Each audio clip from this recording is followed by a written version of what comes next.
soils have been degraded for so many centuries, so many decades, it's difficult to find a quick fix solution to it.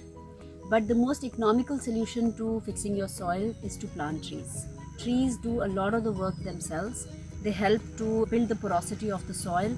That helps to retain moisture within. They also fix atmospheric nitrogen, thereby building fertility. And lastly, they give a lot of biomass with their leaves and their twigs which fall on the ground. They decompose there and put nutrients which they've mined from deep under the earth on top of your soil to build topsoil. So the most economical way to do it is to plant trees. I would say in 1 acre you should plant anything between 300 to 500 trees. That may seem a lot, but if you plant them pretty tight, like maybe only 8 feet apart from each other, then you'll still have enough space left on your land to do conventional farming, which is grown in sort of small clearings in the forest. The kind of trees you should probably plant something like a windbreak on your periphery. We've planted silver oak and casuarina, but you should see what works in your area. And that can be planted pretty close because it almost forms like a wall on the periphery of your farm. You can plant a lot of native trees. Whatever trees grow well in your area, you should start by planting them because they'll have the highest survival rates and they'll grow the fastest. So these trees which are native become like your pioneering trees. They go ahead, they grow up fast, they start fertilizing the soil, opening up the soil, improving the water retention. And then of course you should plant a lot of fruit trees because those are the trees that will give you something in return. So I would say these are the 3 kind of trees that you should plant. About 300 to 500 trees per acre is what you should plant to get started.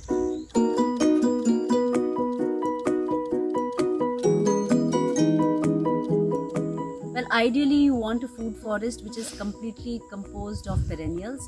But I have to be honest, at least in this part of India, I'm finding it very difficult to find too many perennials to plant.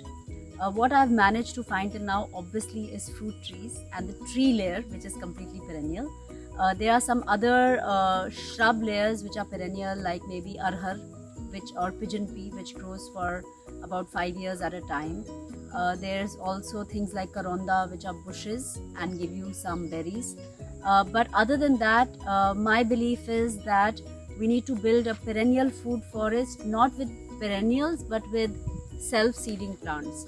So, you know, the way we've grown, for example, mustard throughout the forest, most of this is self-seeding now. It will sort of collapse here itself, some of the seeds, and regrow again next year. Similarly, now our soil is becoming good enough for us to sprinkle radish and carrots and, you know, other self-growing vines and creepers which sort of sprout on their own, complete their cycle for the season, and then reseed themselves next year on their own. And that's how we are managing to create some sort of a perennial food forest. But I'm myself looking for more and more perennials that I can plant here. So if you can think of some which will grow in this area, which is sort of North India, Chandigarh, Delhi kind of a belt, do let me know.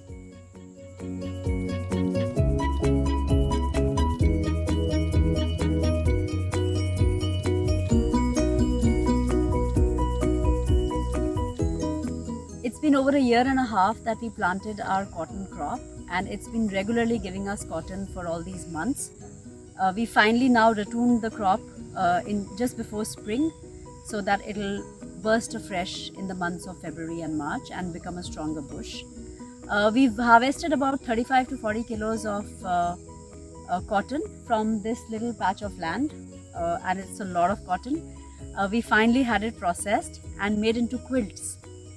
Because that's something very useful for us, especially if you're going to be sleeping with something for about 8 hours in a day.